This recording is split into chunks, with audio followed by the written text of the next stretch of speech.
What up, YouTube?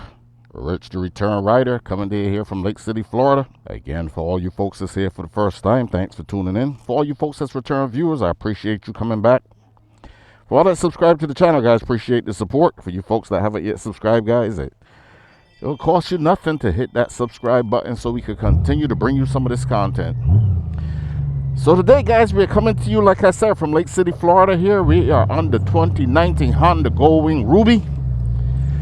We out for some throttle therapy, man. We've been experiencing a lot of funky weather here. Rain, thunder. That's not even a big deal, guys, but lightning is the culprit here. So gonna get out here, man, and get a little video in. As you can see from the title there, man, is it time to start Darkside in the Honda Goldwing? You know, for a lot of reasons, not the typical reasons that some of you folks might be thinking. Of course, cost is one of them. A little bit of emergency braking here after my U-turn. Like to get acclimated to the controls here, guys, but again, man, I don't know if you just noticed there, but in this subdivision that I am in here, we are experiencing quite a bit of construction going on. Here we got dogs running out and the neighborhood is changing rapidly. We have been fortunate that we have some pretty good neighbors. But as you can see here on the right side, there's another home being built. And I'm starting to wonder if that's the contributing factor for the fact that I am kind of, I've been picking up some nails here more often than I think is the usual. And one of the things here that I am considering, I've watched plenty of videos, I see how controversial that subject. You got turkeys running out, dogs running out. It's great living in the country, folks. But yeah, pretty much a controversial topic here when it comes to double darksiding or darksiding. I'm thinking about darksiding, not double darksiding. And the reason for that, folks, is the tire that I have on here has probably got less than 1,000 miles on it. And I have just picked up a nail. What you're looking at there is a nail, and it's pretty similar to the last nail that I had. It was in the front tire. Now, plugging the tire, you know, it has its challenges and its concerns. Hey, hang on to the video, guys, and I'm going to tell you what my biggest concern was, or something that I have experienced with the plug-in that makes me not too comfortable. Now, this is a good opportunity, guys, for me to mention to you guys again that Fobo app, tire TPS monitoring system for motorcycles. I think it's for cars, anything you can put it on to measure the tires. But with the Bluetooth system, let's flex the muscle here a little bit.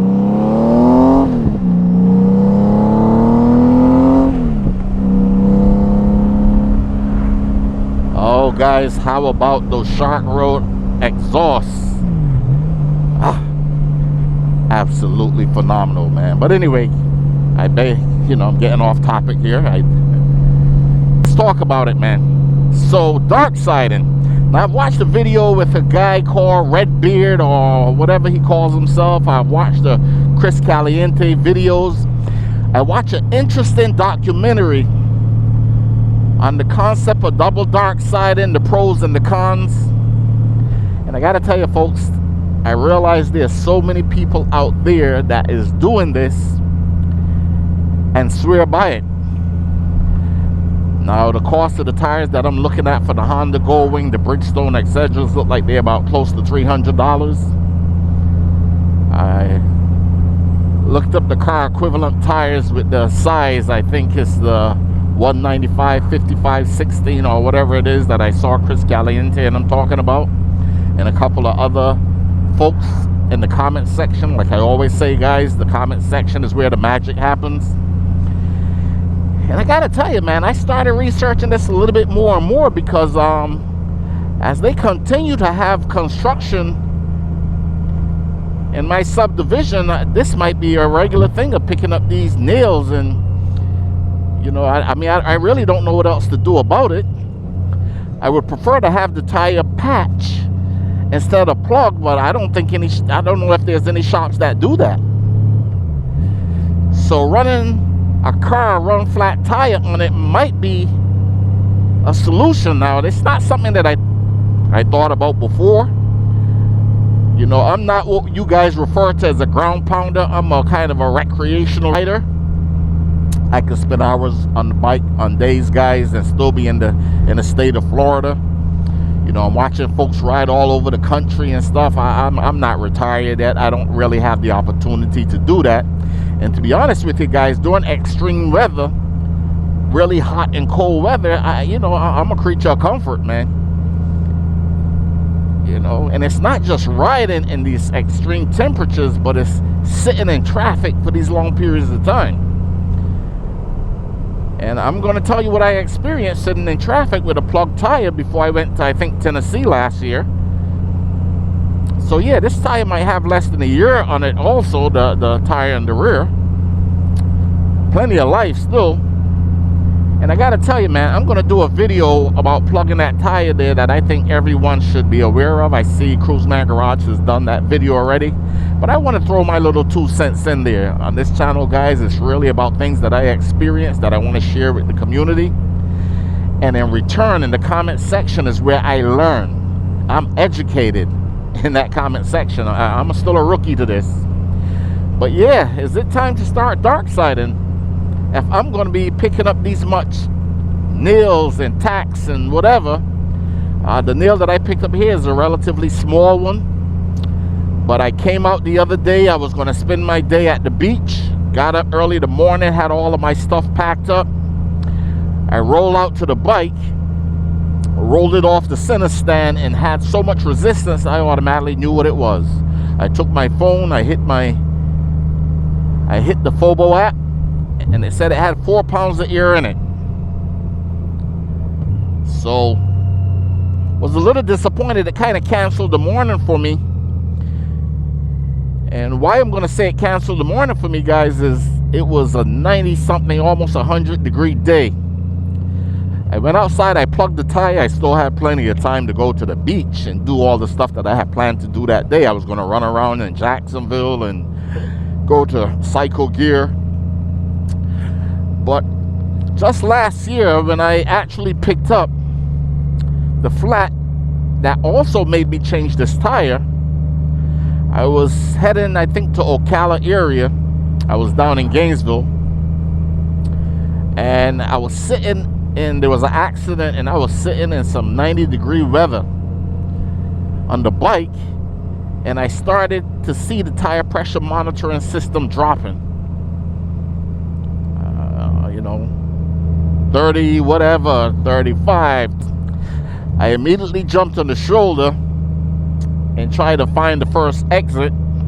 Got off in Gainesville, went to a gas station, and what I realized is the plug that I had in the tire for quite a while, that was doing its job, has started to melt.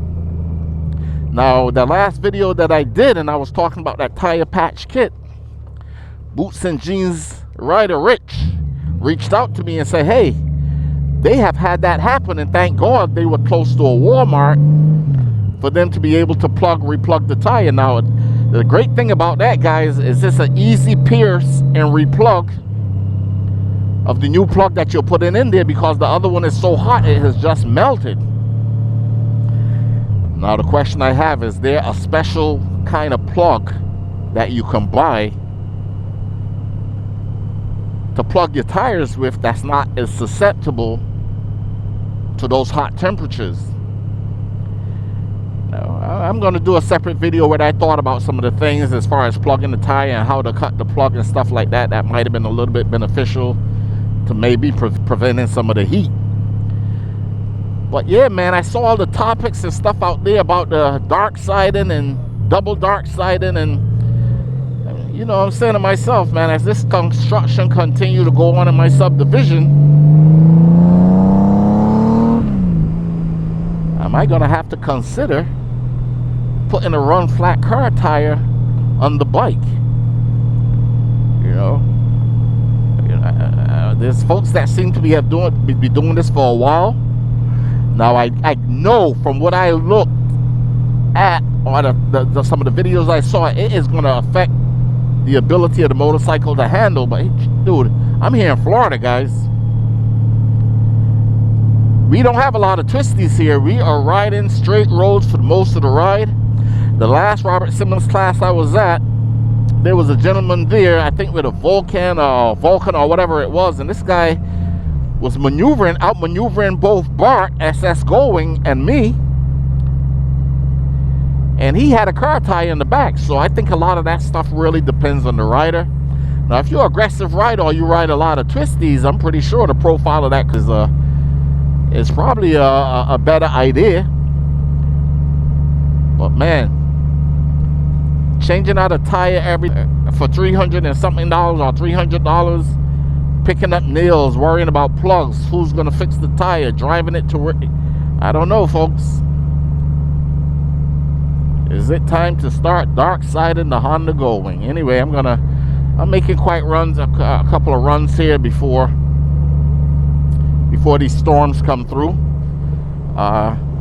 See the tire pressure monitoring system. The tire is still maintaining.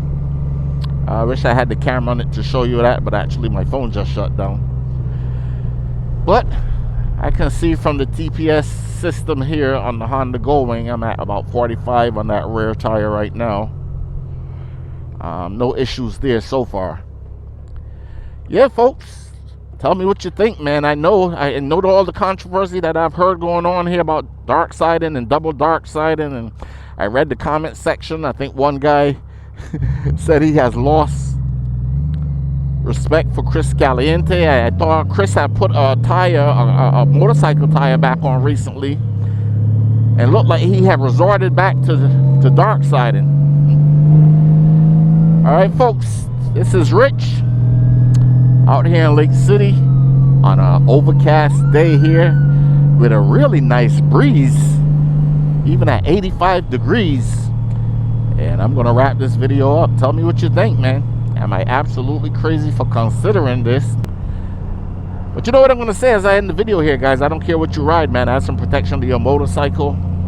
In my case, I got the World Moto drop guards. The experts claim the one thing that we should do to help keep us safe out there on the streets, guys, is emergency braking and swerving. So get in the parking lot. It's better that you drop your bike on a concourse or in a parking lot than to crash them out there on the streets. Rich out on the Ruby, the 2019 Goldwing, and I'm out. Thanks for watching.